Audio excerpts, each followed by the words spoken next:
Maiatzak 11, asteazkena.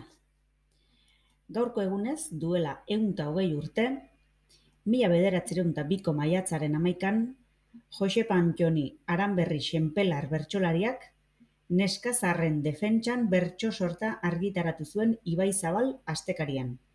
Aldizkariak neskazarrak gai jarrita antolatutako sariketan Enrike Elizetxeak irabazi zuen, haiei buruz sekulakoak esanez.